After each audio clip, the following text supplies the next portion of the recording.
Selamat sore para netizen dimanapun kita berada, salam inspirasi bagi kita semua. Ya, beredar bahwa Mahfud MD resmi diangkat menjadi Jaksa Agung. Dan ini muncul narasi-narasi itu dan bahkan di berbagai platform begitu di media sosial. Ya, saya cek kebenarannya begitu kan, bahwa apakah Mahfud MD resmi diangkat menjadi Jaksa Agung. Justru saya melihat ya di situ kalau Mahfud MD diangkat menjadi Jaksa Agung, jelas orang-orang Mulyono di situ pasti ketakutan ya, perampasan aset ya, hukum mati para koruptor. Saya yakinnya begitu kan ya, Mahfud MD akan bisa bersuara nanti di DPR. Tapi dengan adanya seperti ini, orang-orang akan melihat ya hukum yang ada di Indonesia saat ini, ya di hukum yang ada di Indonesia saat ini. Nampaknya apalagi ada pernyataan dari Prabowo yang mengatakan bahwa koruptor akan dimaafkan. Dan ini tidak setuju Pak Mahfud MD begitu kan, ya tidak setuju dengan soal pernyataan itu. Artinya apa? Artinya ada nuansa-nuansa bisa saja menyalahi undang-undang yang ada. Jadi apa yang terjadi selama ini begitu kan ya, Pak Mahfud sudah mengatakan bahwa kalau toh pada hakikatnya begitu kan, orang-orang atau koruptor di situ begitu kan ya, mau dihukum mati terus mau dimiskinkan ya, saya kira seharusnya masyarakat Indonesia memilih Pak Mahfud menjadi presiden, wakil presiden. Karena visi dan misi dari Pak Mahfud ini begitu kan, bagaimana orang-orang koruptor akan ya dimiskinkan. Ya, bisa saja dihukum mati, bisa saja ya dipindah begitu kan. Yang awalnya mewah para koruptor tempatnya, ya bisa saja di situ akan dihukum seadil-adilnya, ya karena tapi masyarakat masih masih tidak memilih Pak Mahfud begitu, hanya berapa persen dari orang-orang yang memilih, akhirnya mungkin orang tidak suka ya dengan hal-hal kayak begituan. Dari pernyataan ini sudah jelas ya, dari beberapa yang dan sudah saya cek ya kebenaran dari pemberitaan ini, ternyata ya apa yang kemudian dilakukan di situ orang-orang yang tidak bertanggung jawab bahwa Prabowo lantik Jaksa Agung, ya ini aturan memiskinkan atau hukum mati koruptor langsung disahkan ya, dan dilantik di situ menjadi Jaksa Agung adalah adalah Mahfud MD, dan itu tidak benar ya, itu hoax begitu kan. Artinya Pak Mahfud sudah memberikan penjelasan. Ini penjelasan Pak Mahfud. Dengan segala hormat saya sampaikan bahwa berita di bawah ini hoax. Berita bahwa saya dilantik atau akan menjadi Jaksa Agung itu tidak berdasarkan sumber yang akurat. Gambarnya editan, narasinya hanya fiksi, jangan bertanya kepada saya lagi. Tanya kepada memproduksi saja. Saya benar-benar tidak tahu soal ini. Nah, tidak tahu ya, ini kan pemberitanya masih belum jelas ya. Tapi kalau Pak Mahfud MD begitu kan ya diangkat menjadi Jaksa Agung ya atau Kejagung begitu, yang jelas ya tidak mungkin malah ya orang-orang Mulyono blunder. Orang-orang Mulyono blunder ya, orang-orang Prabowo misalnya blunder ya. Tidak mungkin lah ingin bunuh diri dan sebagainya ya. Ya dibaratkan ya menggali kuburnya sendiri kalau Pak Mahfud MD menjadi Jaksa Agung. Iya kan? Ya dengan adanya memaafkan koruptor saja Pak Mahfud tidak begitu setuju kok begitu kan. Karena ini kan menghambat pada demokrasi kita, hukum kita yang ada di Indonesia. Jadi artinya apa? Dan juga begitu kan ya. Dan juga ini apa yang disampaikan Pak Mahfud soal wacana denda damai untuk koruptor. Masa iya kalau uang sudah dikembalikan ya itu akan ada damai? Masa iya? Kalau ketahuan, kalau tidak ketahuan. Kalau yang ketahuan curinya adalah 100 miliar, ya 100 miliar, yang dikorupsi situ 1 triliun, ya dikembalikan 100 miliar. Enak begitu kan ya, gampang kan?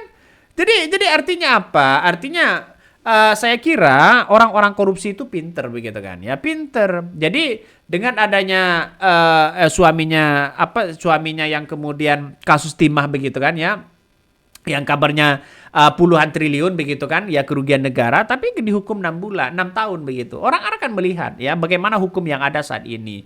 Jadi ayolah kita, hukum yang ada di Indonesia ini kalau benar-benar ditegakkan begitu kan ya, ayo kita bersama-sama begitu kan ya untuk mengadili ini semua. Artinya apa? Artinya secara tidak langsung bahwa apa yang kemudian disampaikan Pak Mahfud MD ya benar begitu kan ya. Masa koruptor mau dimaafkan?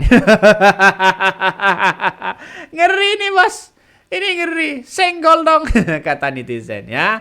Banyak sekali pro dan kontra, terus kemudian dari beberapa pernyataan Pak Mahfud ini, penjelasan Pak Mahfud sudah clear ya, bahwa itu tidak benar ya, dengan adanya situasi di mana seolah-olah Pak Mahfud dilantik ya.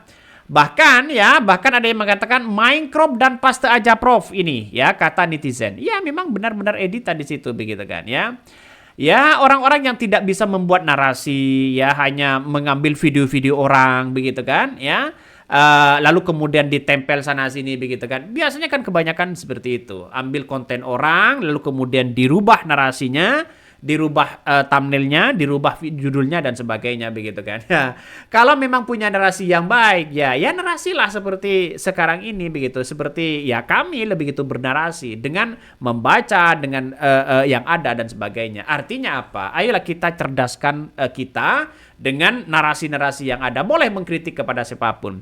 Ya dengan adanya seperti ini justru kalau kalau memang benar ya Pak Mahfud ini masih diangkat menjadi Kejaksaan Agung, saya setuju aja. Kenapa? Ya karena kita lihat saja ketegasan Pak Mahfud sangat luar biasa begitu ya.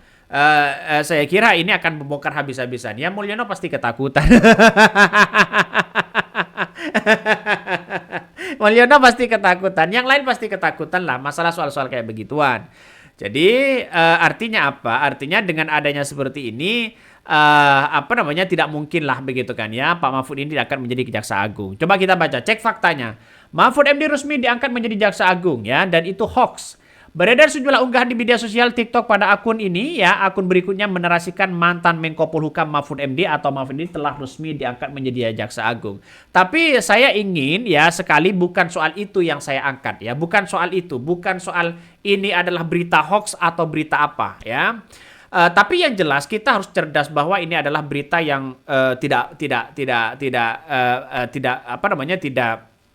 kurang baik lah begitu kan ya. Tapi di satu sisi saya ingin mengambil hikmah dari apa yang kemudian disampaikan dalam berita ini. Pertama adalah kalau Pak Mahfud ini jadi Kejagung, saya kira yang sudah saya sampaikan bahwa ini akan menjadi blunder kepada Prabowo, kepada orang-orang Mulyono begitu kan. Bisa saja seperti yang lain ya, seperti yang lain. Kasus Blok Medan, kasus jet pribadi, pencucian uang, itu bisa kena di situ. Ya, tambang ilegal, ya bisa kena di situ kalau Pak Mahfud jadi itu begitu kan. Yang rugi nantinya yang ngangkat itu. Saya kira tidak mungkin begitu. Ya, makanya dengan adanya seperti ini, kalau Prabowo mau, kalau Prabowo ingin membasmi semuanya, ya angkatlah Pak Mahfud MD jadi Jaksa Agung. Logikanya kan sederhana di situ. Jadi selama sekarang oke lah saya apresiasi kepada Kejagung, KPK dan sebagainya begitu. Kalau ingin memberantas korupsi silahkan ya, ke akar-akarnya silahkan. Tapi jangan sampai ya kalau oposisi misalnya ya di hukumnya tajam. Kalau koalisi yang ini dan itu ya bebas misalnya begitu. Janganlah begitu kan. Jadi kita sama-sama menghormati satu sama lain. Dalam artian bahwa apa yang kemudian kita lihat hari ini ya, menunjukkan keseriusan Prabowo untuk memberantas korupsi ini. Tapi ya pernyataan Prabowo banyak juga yang kemudian blunder sana sini. Ya, jadi dengan adanya seperti ini orang-orang kan bisa melihat lah ya dengan nyata bahwa hukum yang ada di Indonesia saat ini ya itu aja mereka ya. Kalau memang pimpinan KPK yang baru benar bernyali ya serta bekerja dan bertindak demi penegakan hukum ya, pertanyaannya kapan mereka ini akan ditangkap? Malah tambah ngeri begitu kan ya, malah tambah ngeri di situ ya, tambah blunder ya kalau Mahfud MD menjadi Jaksa Agung. Wah, orang-orang ini bisa saja kena.